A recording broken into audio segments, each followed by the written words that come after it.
Hey, what's up, guys? This is AJ from Fire from the Gods, and you're listening to Rhino Radio. Peace.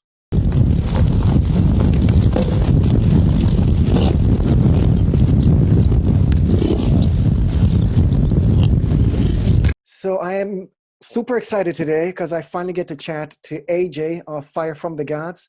How you doing today, mate? What's up? I'm fantastic, man. Thank you for having me. Well, my pleasure. I somehow missed you on your latest visit to the UK, so we're compensating on that with a lovely chat here. So again, thank you very much for clearing the time and chatting to me right now. 1,000%. I appreciate that. 1,000%. So we're mostly talking kind of on the entail of your latest album that was released. Was it just November? American November, Sun? yeah. 1st of November, American Sun was released. And I was wondering, with everything changing, with lockdown still going strong in the US, how are you keeping focused? How are you keeping positive? What are you doing during lockdown? Well, I will say this. When it started, especially here in the States, I was extremely motivated. Like, oh, this is, and optimistic, to say the least. Because you're thinking, okay, we live in the modern age. Something has to give within a month, then a month goes by and then it's like, okay, what's going to happen? Then another month goes by. So, I've just been really trying to just stay as engaged with fans as much as possible because I'm an entertainer. I sing for a band. That's my main source of income. So I have to do and make strides in order to maintain that. And that's exactly the only thing I could do. I mean, I've been spending a ton of time with the family, and it's great to be home because this is probably the longest stretch that I've been in one place without not being on tour for a very long time. It's been a long time since I've had 3 months off of tour. Now going into 4, 5, or going into like 4 and 5 months now. So, it's just something that I've really been just taking everything day to day. You can't, especially now with the way the outlook looks for 2020, I don't think we'll play a show for the rest of the year, or a show with people in the room, or let alone a string of shows, as you would call it, a tour. But I don't believe we'll be doing anything of the sort. So it's just right now, it's really come up with new and intricate ways to keep people engaged and keep the music relevant. And thankfully, but also unfortunately, the political, civil, and social unrest in the world is what keeps our music relevant, because that's what American Sun, most of American Sun, is about. So, it's just really being engaging and keeping people engaged and keeping people interested in listening to Fire from the Gods. And obviously the last couple of months changed a lot of things in many aspects of our lives. Yes. Obviously between the coronavirus spreading and also the Black Lives Matters that spread out throughout the world, started in Indiana, but spread out to the world, even in the UK. Yes. And the interesting thing about that, in the contrast of music, is that some people were shocked that bands like Rage Against the Machine are political. So your band being on the political side, on the activism side, on the kind of open mind side, do you still believe that music can bring the change? Or did that change for you as well? 1,000%. I believe that music still plays a very intricate role in society. The difference between where Fire from the Gods is in 2020 and where Rage Against the Machine was in, say, at their full strongest height of, say, 1999 or 2000, the political landscape has changed a lot. The ideals to which Rage Against the Machine, I believe they stand on and still stood on and still stand on, as far as being extremely polarizing and leftist in the ideology, I believe that's part of that today is part of the problem. And what I mean by part of the problem, and this is no disrespect to Rage Against the Machine, because that's one of my favorite, if not my favorite band in the world. So what I mean by it being part of the problem is that the problem has become so polarized, and that now everyone is so tribal and standing on the different sides of the conversation or different sides of the street, it makes their music seem as if it's one-sided. Whereas Fire from the Gods, as you pointed out, we are pushing for an open-mindedness to listening to one another's issues, because where we are now in 2020, we are in a very different place than where we were in 1999 or 2000 or even 2010. The world has changed so much from the beginning of the millennium to where we are now. So the needs of the music listener, I believe, has changed. And in order to try and reach a broader audience, we had to really take the ideas of what Rage Against the Machine was, as far as being a strong and being an opinionated band. We had to take those opinions and we had to take that influence and now try and meld it to where we are and our generation. And our generation, I believe, is crying out for a voice of reason. And Fire from the Gods, we are in an effort to be that voice of reason. We have made an effort to be that voice of reason. And so music can still heavily influence society, can still heavily influence the ideas of the day, because someone has to do it, especially here in the States. And even in the UK, you have this idea of the government is on one side, the media is on the other side, and we, the people, are caught in the center. And it's like a tennis match, and we're being volleyed back and forth. And so if people are continuously thrown back and forth, they're always going to be looking for something to save them.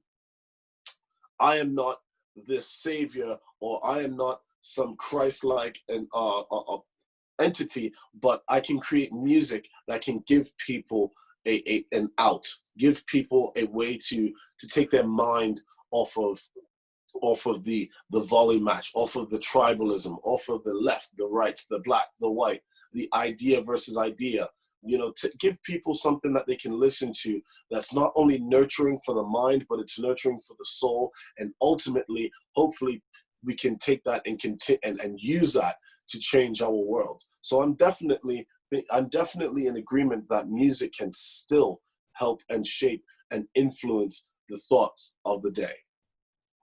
And I've just watched an interview that you had with Fox 44 a couple of weeks ago, that you spoke about one of your strongest messages about "In Us We Trust." It's about unity. Yes. And I was wondering, in our weird reality right now, where you have anti-maskers and you have anti-Black Lives Matter, do you still trust? Do you still have that trust, or do you feel that the us is something that we need to change? Where's your hope still focused on? That's a very good question. People have always thought that I was extremely naive. And even still, I feel naive in the sense that I have maybe a little bit too much hope.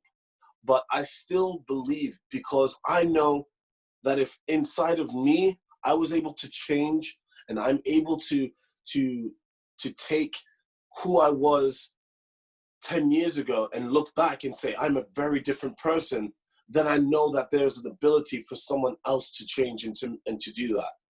And all it really does take, and I believe this firmly, that it does take a few people to just change their perspective, change their attitude, change their viewpoint, and take that out into the world, and others will continue to pay that forward.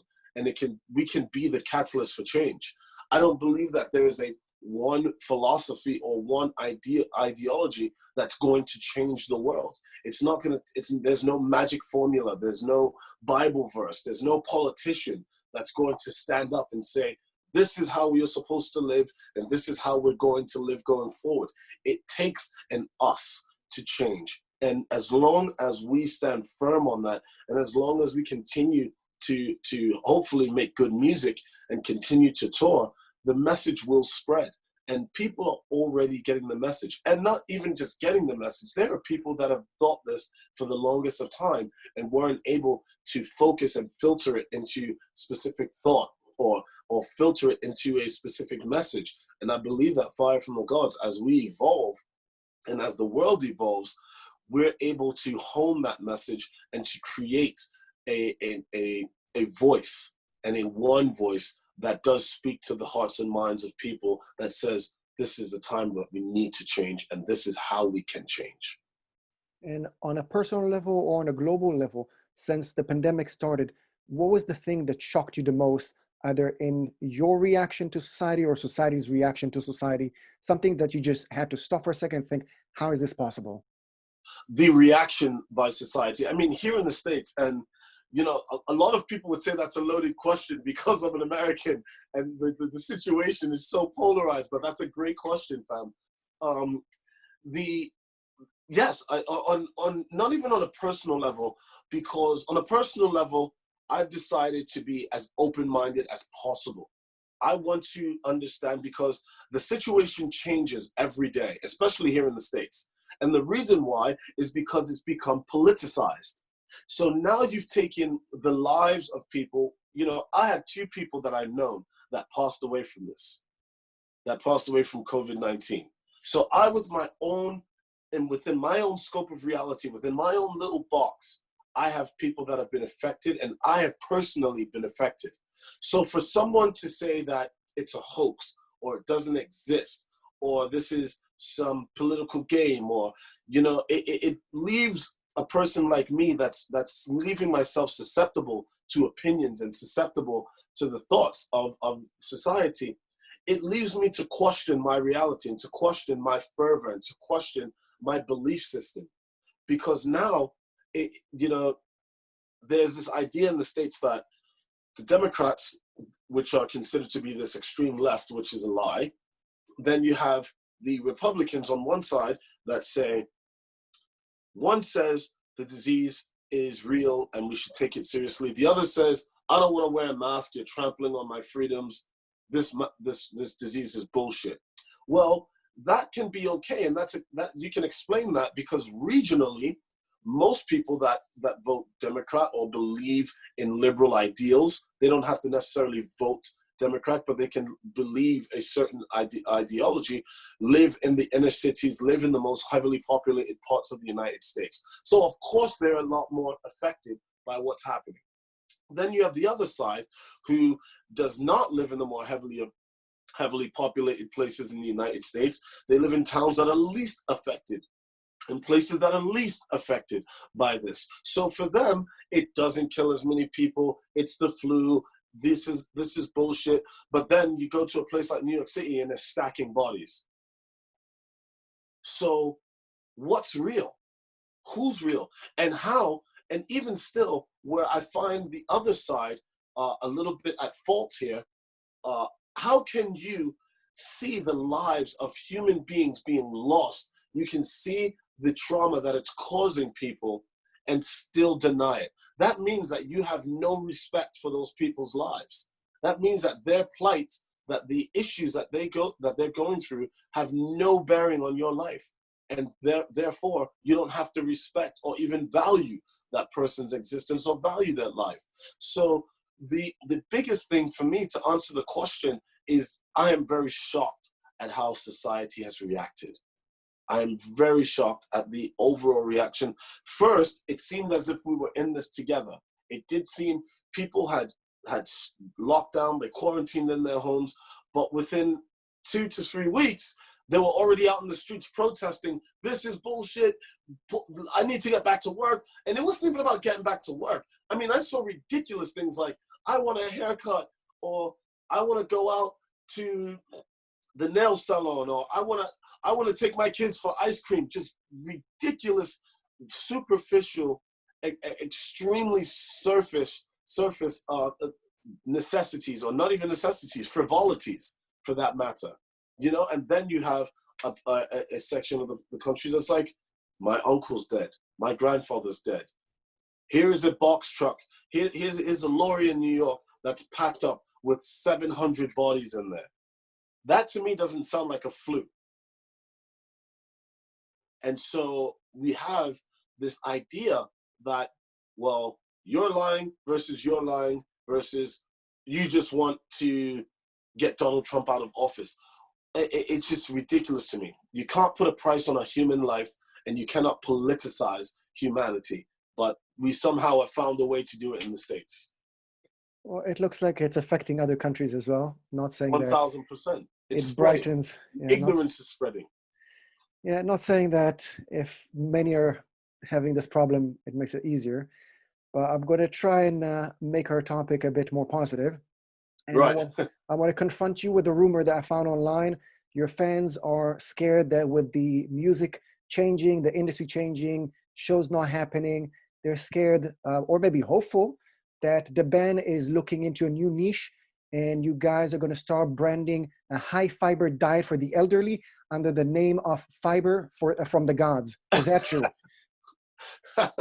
No, well, actually, so we did have an idea for a another band to start called Fat Fucking the Buffet Boys because we like buffets. So we were gonna start a pop punk band and just talk about eating a bunch of food and gorging ourselves with food at buffets. So the future of the band is still at a fork in the Oh road. yeah, exactly. You might turn into a pop punk band or start selling some vitamins. Still a fork in the road. So pop punk or fibers for the elderly. We're not sure yet. One Exactly. of them. Thank you for confronting us on that. I do want to go back to the serious note one more time.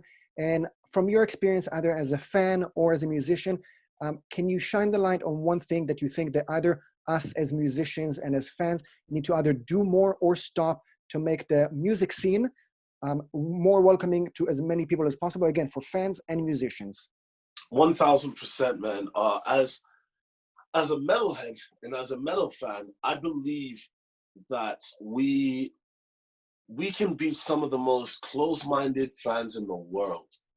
We can shut ourselves off to the world, but the irony of that is that we are the most welcoming fans in the world because metalheads are some of the greatest people in the world, and metal shows and festivals are some of the best places to go. You know, you go to some other music fest or some other genre, and the fans are like looking at you funny. It's like, oh, you're not dressed a certain way. You don't know this particular artist, so you're not one of us. But metal fans are like, dude, just come, get in the pit, headbang, and bro, oh, you don't know this band? Oh, this is this band, you know? So it's very welcoming, but at the same time, once a new band comes out, they go, oh, I don't like that. I don't like singing.